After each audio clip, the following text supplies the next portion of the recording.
I'm Teisha Bader. Thank you for joining me. This is a profoundly challenging time for the Jewish people as we are still reeling from, still processing, and still mourning the October 7th massacre committed by terror group Hamas. And with 100 hostages still being held by Hamas in Gaza now for over a year, praying for their safe return. And living in a post-October 7th world, seeing anti-Semitism at frightening levels. Well, a new documentary takes a close look at this time that we are living through and at this very old phenomenon of Jew hatred through the current lens. Raphael Shore is a film producer, author, and human rights activist. He is the founder of Open Door Media, which looks to engage and inspire Jewish identity through film, producing programs like Unpacked, which airs here on JBS. And he is here in the JBS studio to discuss his newest film on anti-Semitism since October the 7th, Tragic Awakening, a new look at the oldest hatred. Take a look.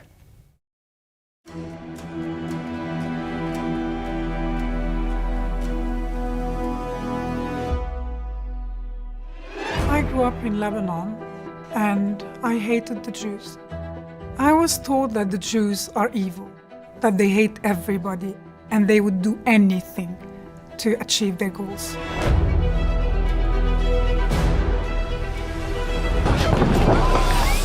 Disemboweled humans and raped women paraded around the streets while thousands cheer. Nothing has prepared any of us for this. I'd never imagined seeing what we've witnessed after October 7th. This was the worst massacre of Jews since the Holocaust. We must normalize massacres as the status quo. There are people openly celebrating mass murder. History is made that day. Very proud of my people. Very, very proud. They are not cheering for the liberation of the Palestinian people in Gaza. They are screaming, "Gas the Jews." Would love it if they would do it again. And again, and again. I don't understand anti-Semitism. Anti-Semitism is not just a normal bigotry. Where does this come from? Why are the Jews always hated? What's unique about anti-Semitism is that it is incredibly universal. It has longevity like no other hatred. And the intensity. I found myself on a quest to try and understand anti-Semitism. The Jews are blamed for all ills of the world. Why? Anti-Semitism requires a different type of explanation. When you see it so stark,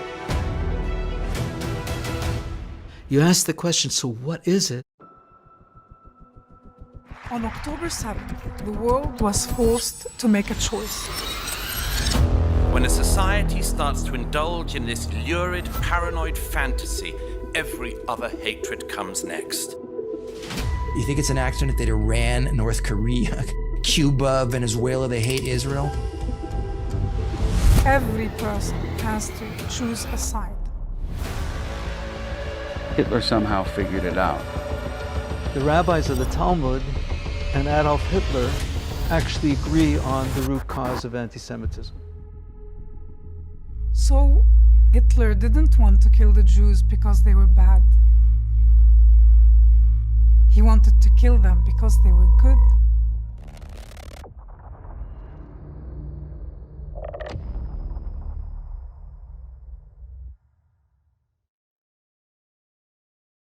Raphael, thank you so much for being here. Thanks for having me on your show, Teisha. Of course. So this film really feels like a quest. Like you set out with this intention, with a mission to find what is at the root. Where does anti-Semitism come from? What are the seeds? Yes, indeed. This has been a passion of mine since I was a student at University of Toronto 40 years ago. And I discovered in my youth that anti-Semitism is not only something fascinating about the study of bias, but it actually can indicate who we are as the Jewish people. So I ended up in my 20s gaining tremendous strength from understanding the depth of anti-Semitism. And I studied it, and I studied the nature of anti-Semitism. I studied Adolf Hitler and his ideology. I studied philosophy, what's the explanations. And I came up with an insight that I'd been sitting on for 40 years, and now finally have put together on this film. And we don't want to give anything away because we are going to be airing this film on JBS, which we're so grateful to be doing so. But just give us a sense of perhaps some of what you discovered and maybe what surprised you on this journey of making this film. Yes, and I think it's worth noting that the film didn't come out as a result of October 7th, even though it answers the questions that everybody is asking after October 7th. It actually came about through the book that I'm writing, which is called Who's Afraid of the Big Bad Jew? And I've been working on this book for 3 years. So well before October 7th, I decided now is the time to bring in front of the Jewish community a deeper understanding of anti-Semitism and how it informs who we are as Jews in a positive way. So people ask me, is this film another depressing October 7th film? And I say, no, not at all. This is an inspiring film about Jew hatred, which sounds very ironic and counterintuitive, but that's exactly what it is. Through understanding why they hate us, we can come up with tremendous insight and power and inspiration on our identity. That's the jujitsuing of Jew hatred that I do in the book and the film. That's so interesting and very powerful. I want to read something from your website, which says the October 7th pogrom in Israel was the worst massacre of Jews since the days of the Holocaust. Yet rather than rally to the victim's side with empathy and compassion, the international community has confoundingly exploded with Jew hatred. And I know for myself and for so many of my community members, October the 7th was the absolutely most devastating day we've lived through. It was an earthquake, if you will. The aftershock was even greater. Well, it was just so, as you say, confounding. Yes. I remember seeing in the news that there was a pro-Palestinian rally, and I was thinking, oh, are they marching against Hamas? Like, I was so confused by and I feel like I'm still confused. I'm still shocked and so sad at what we see around us here in the United States and around the world. It is so difficult to understand the phenomenon of anti-Semitism, which is why the Jewish people and conventional wisdom really has gotten it wrong for so many years. And what do you mean? What I mean is that I'm taking on the conventional wisdom with the book and the film. I'm challenging it. The conventional wisdom is that Jew hatred is just a simple bias, just like every other ignorant bias. It's just a scapegoat, for example. We've been raised with the idea that Adolf Hitler carried out the genocide against the Jewish people simply because he needed a scapegoat, that he needed to blame the problems of Versailles, the narrative goes, and the Germans needed to blame someone for their problems. The Jews were the easy scapegoat, and that's why. And we leave it there, we end it there. And that is somehow the explanation for anti-Semitism throughout history. And we've come to accept that. What I show in the film, Tragic Awakening, and in the book, is that no, it goes much deeper. And how do I know? Because Adolf Hitler says so. Adolf Hitler had a very clear ideology on why he did genocide against the Jews. It's not well known, sadly. There are some historians who write about it, and I pick up on them. But for the most part, people have ignored it. And he understood that the Jewish people were bringing into the world a set of values, a worldview based on humanitarianism, peace, brotherhood, love, human rights, and he wanted that worldview to be eliminated. He thought he was doing humanity a service by eliminating that worldview. And so he was dedicated to destroy Jews, Christians, communism, but the Jews were the number one enemy, and it was an ideological war, and he says it over and over again and explicitly. And the flip that we make with the film and the book, which is so fascinating and interesting, is that he understood that the Jewish people are a spiritual superpower. And he said himself that the entire World War II was a war against Jews, Germans and Jews. On the surface, he said it was against Russia and England and America, but deeper down was an ideological war between Germans and Jews, and the Jews were the great spiritual superpower that he had to defeat.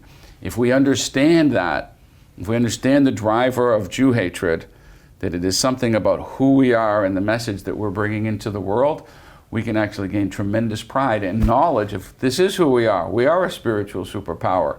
So in this book, I am trying to flip anti-Semitism on its head and say, understand why they hate us and understand that it's actually a great compliment. And when I see anti-Semitism, when I see the double standards, when I see these protests for Hamas, it gives me strength. And I think it should give strength and pride to the entire Jewish people. And not just the entire Jewish people, but even for non-Jews to get on the right side of history. But we have to understand the deeper nature of this conflict that's happening today. So how do we use that knowledge when we see, for instance, what's happening on college campuses? People holding signs saying, bring the Intifada home.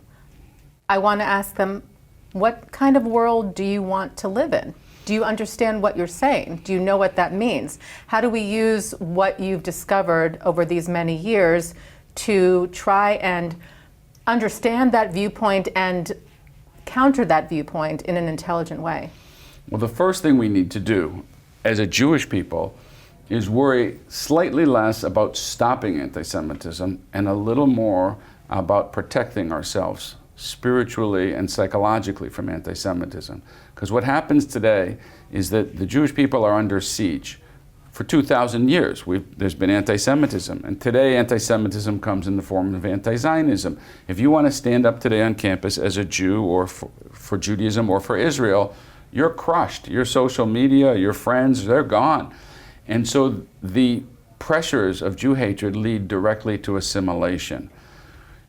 The book and the film provide inner armor. If people understand the nature of anti-Semitism, it can give Jews, young and old, the inner spiritual armor to defend themselves against this onslaught onto our identity. To me, that's the number one issue, to have moral self-confidence with who we are. And to do that, you have to understand the other side is anti-Semitic and basing on double standards. You have to have the clarity. The second thing is, in terms of the people themselves, you want to let people understand that they are on the wrong side of history and understand this is a big picture. This is not a small conflict between Israel and the people of Gaza.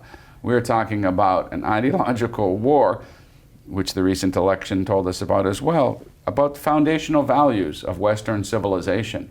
And they're being attacked. The attack on the Jews on campuses, the attack on Israeli Jews, is all part of this very deep war, I would say, against Judeo-Christian values.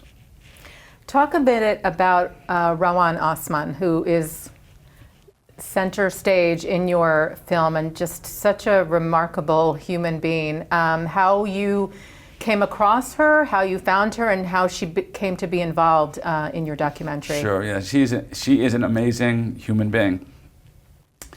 Raan grew up in Syria and Lebanon, and as such, as a Muslim, and as such, she was educated and brainwashed, as most Muslims throughout the Muslim world are, to be Jew haters, not just Israel haters, Jew haters. And she admits it. She calls herself a recovering anti-Semite. But through her adult life, in her 20s and 30s, she came to realize that she had been brainwashed. And she understood that the Jews were not her enemy, and that she had been delivered the set of ideas that were false. So she came to identify more and more over the years on a personal journey of truth-seeking. She ended up going to Auschwitz to see what happened in the Holocaust. And she was warming up to the Jewish people in Israel. And then October 7th happened. And she also, like you, like everybody, was shocked not only by the atrocity, but by how the world turned on it. At that time, she said she is going to speak out. And she came to me because I run Open Door Media, and she was told by people, if you want to know how to do social media and get the word out, talk to the people at Open Door Media. So she came to me to help her develop her voice to speak in Arabic to the Muslim world about Israel and the Jewish people. That started our relationship. Open Door Media brought her to Israel the first time, and she started to speak out, Instagram and whatnot. And then I told her about the film idea that we were already in production, and we decided, oh, she would be a perfect person to go on the journey of understanding what is anti-Semitism about and how it points to the deeper nature of the Jewish people.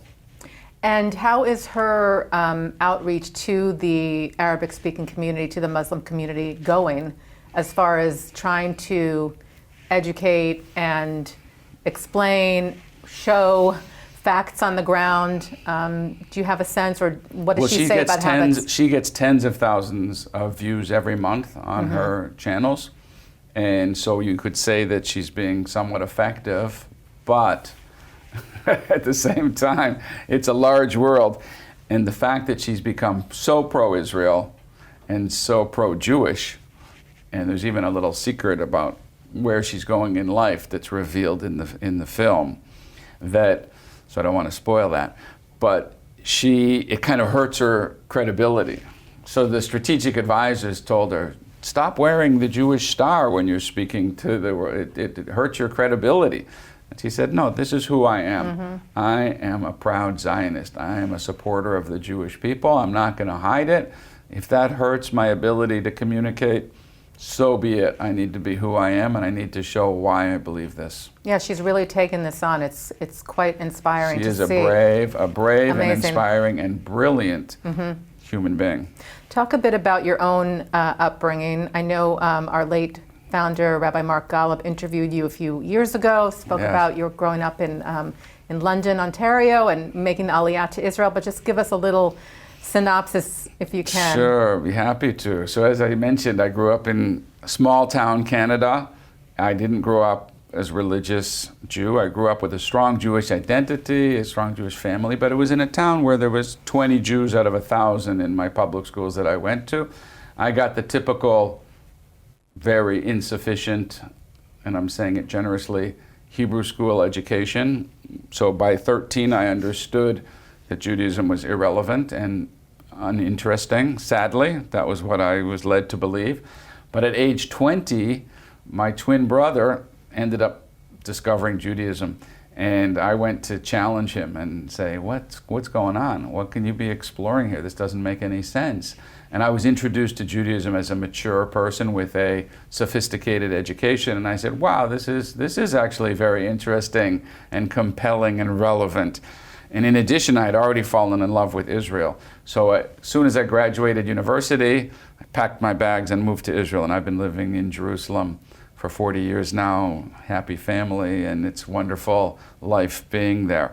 And I've dedicated my life to help Jews understand the deeper nature of being Jewish.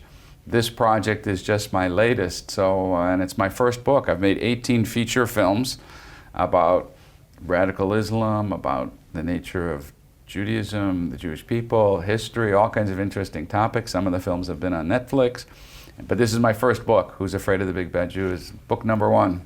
That's really wonderful. Wonderful. Mazal tov about that. Thank you. Can you give us a sense of what being in Israel is like at the moment, and also if you want to share where you were on October the 7th and just your own personal experience of that? Yes. I was actually praying the Simchat Torah service in the old city, and in my minyan was 3 young people who at the beginning didn't even know that their brother was at the Nova Festival. And as the minyan was going on, we have a lot of security people in the minyan, so we were starting to find out more and more information about what was going on, but still the scope and scale, we had no idea. By the end, these siblings understood that their brother was there, and by the end of the day, they understood that he had been murdered. So and these sorry. are people that my children, these are somebody that, great person that my children grew up with. So I think that's the most important thing that to me I relate to answer your question. It's close. I have a son who's in the army right now. I have nephews who have been serving for over 200 days. We have one of my children's friends two of them, I think. One of my child's friends died already serving in the army. One of them was over this past Shabbat who almost died, lost an eye. This is very personal. The Jewish people, it's a small people in Israel, and everybody is related to people who are dealing with this. The entire country is traumatized by what's been going on in terms of the war and in terms of the global anti-Semitic reaction that we've witnessed. That's the negative side. I'd like to share the positive side, though, too. The positive side is really compelling. It's unbelievable. The feeling of unity, the feeling of we are doing something very good right now, wiping out the evil terrorists, the evil head of this, the snake, the radical Islamic snake that we are taking on, despite the world condemning us for it, is understood in Israel as doing something wonderful, not only for the Jewish people, but for the whole world. It was Douglas Murray who said 9/11 was the first blow struck by radical Islam. October 7th was the second blow struck by radical Islam against the West. Israel's fighting pretty much alone right now in defending not just Israel, but Western civilization. And in Israel, there's a tremendous amount of unity. The media will always give you the impression that it's not that way, but the sense that we have to learn from our mistakes. The Oslo peace process was a terrible mistake. 80–90% of Israelis understand it. The young generation is strong and committed, and we know what we have to do to get to the next generation with strength. So it's actually a very inspiring and unified feeling in Israel right now, and I'm expecting it to continue. And it's interesting because I completely understand what you're saying. First of all, the horrible tragedy, yes, it is so close. And even if you don't live in Israel, if you know anyone in Israel, if you've been to Israel, it is so close that it is painful and devastating. And at the same time, and I don't want to call it a silver lining but recognizing that there is a beauty of unity, of community, that we all, I believe, feel so very much connected to each other, having gone through this horror, and choosing to find light and hope. We're not out in the streets calling for anybody's destruction. We are marching in solidarity, in support for the hostages, for the hostage families, for all the soldiers that have fallen. And that is such an important distinction and thing to also take pride in. And as you said, that unity is truly remarkable in Israel, absolutely, but I think we feel it here in the diaspora as well. And that's the idea, that's the nature, exactly what you said, is why we call the film Tragic Awakening, because it's a tragedy, it's a terrible tragedy, but there's been an awakening. And this is the point that we need to focus on, and why I made the film, and why I wrote the book, which is that this is about our mission. And through this process, through this tragic process, the Jewish people, especially in Israel, but beyond, we've unified, and if we can get a deeper clarity on the fact that this is about our mission. It's a fight against us because we are bringing light and beauty and good humanitarian values into the world, and the forces of evil in every generation fight it. And if we understand that our job is to fight against the evil, to destroy the evil, and to bring more light, more compassion, more humanitarianism, more godly values into the world, then we are doing our job, and we can get inspiration and strength from this whole process. Well, Raphael, we so deeply appreciate you being here. We appreciate the partnership we have with you, that we're able to show Unpacked on JBS, that we're going to be showing Tragic Awakening on JBS. It's something we truly value and appreciate. And I hope that we see better days very soon, that we see our hostages home safely, immediately, and for peace in the region. And I say at the end of every newscast, Am Yisrael Chai. It is not just a hope, it is a validation. And so I will say it again to you, Am Yisrael Chai. Amen to your bracha. Thank you for having me, and we enjoy the partnership as well. Thank you. Raphael Shore is the founder of Open Door Media. His new documentary, Tragic Awakening, a new look at the oldest hatred.